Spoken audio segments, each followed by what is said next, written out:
wonders, they say, shall never end. The adage that wonders shall never end sum it up all as the reaction to Barrister Daniel Bwala's attack against Senator Mohammed Ali Ndume for exercising his constitutional right of freedom of speech as a citizen and as an elected senator of the Federal Republic of Nigeria. But what baffles us is the political antecedents and the inconsistencies that trail Barrister Bwala's, which are so legendary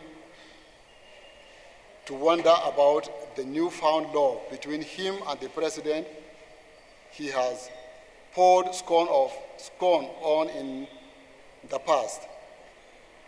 We appreciate and respect Daniel Bwala's right to express his opinion on any issue as guaranteed by the Constitution, just as the senator, when he knew that the observations made are within the bounds of the Constitution. As a learned barrister, we knew that provision of Section 39, which guarantees the freedom of expression, is applicable to all citizens. We make no excuses for the senator as a human being. He has his deficiencies. As a politician, he may not have been lived up to expectations, up to people's expectations, but we are proud that he has stood up to be counted when it matters most. He refused to behave like the ostrich, which, seeing the pouring storm, buried his head in the sand. His statement was made within the context of a call for a proactive action by the government rather than an instigation against.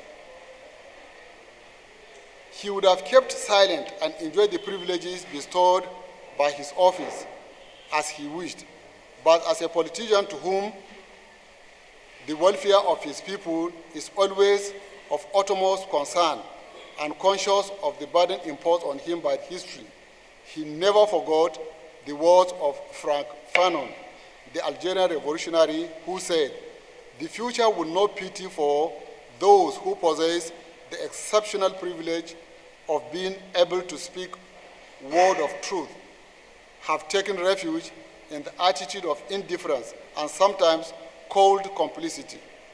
While Barrister Bwala has taken up the responsibility of denigrating the senator and accusing of not living up to the expectation of the constituency, including grandstanding, we can present no better and stronger proof other than the consistent re-election as a member of House of Assembly, a House of Representatives, and later on as senator since 2003.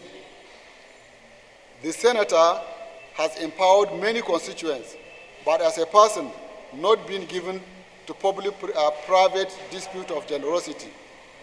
The impact of the empowerment programs has been manifested in his consistent re-election.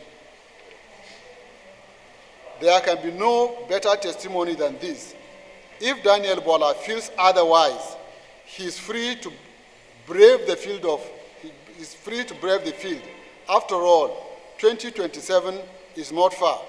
In the descent of society's constituency is always an attribute of men of honor, who stood by what they and what they do. But can the accuser fit bill? It is not only amazing, but baffling that Daniel Bwala, who establishes a reputation for pouring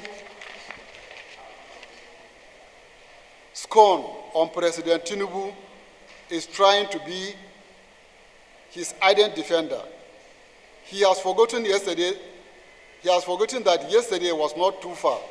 Daniel Bwala once stated that Tinubu is ruling with a stolen mandate, and the goals of the land are against his leadership.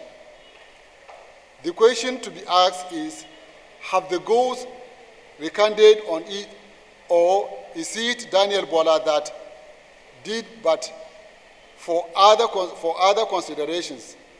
In the Daily Post newspaper of 26 December 2023, he asserted that even if given President Tinubu 30 years, nothing will work. Have things started working now? To his surprise, it has not been forgotten that immediately after the primaries of All Progressive Congress (APC), at which President Tinubu emerges as the presidential candidate of the party and picked Senator Kashim Shettima as the running mate, Daniel Bwala reacted by quitting the party, despite the fact that Senator Kashim Shettima is proudly from Borno. A cause which becomes a cause for celebration was the action based on patriotism other than consideration, which also could have motivated the present attack against the distinguished senator. In an interview on the prime time of Arise television conducted by Suleiman Aleda, Daniel, on July 29, 2023, said, "We believe Tinubu bought his election results." The same Daniel Bwala, on another occasion on Arise television about a year ago, on the morning show, said Tinubu and the APC are suffering from pantophobia on the 18th January 2023.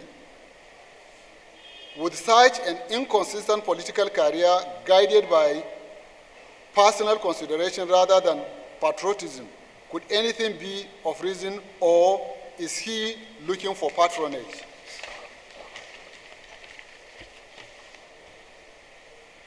Bearing in mind that opposition is an indispensable part of democracy, it should be expected that it will definitely manifest itself at all stages at inter- and intra-party levels.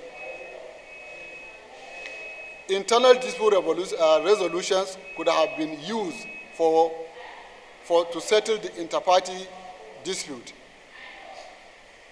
We have to reflect back to Daniel Bwala's honeymoon with Atiku Abubakar, Waziri Adamawa. He was all praises for him.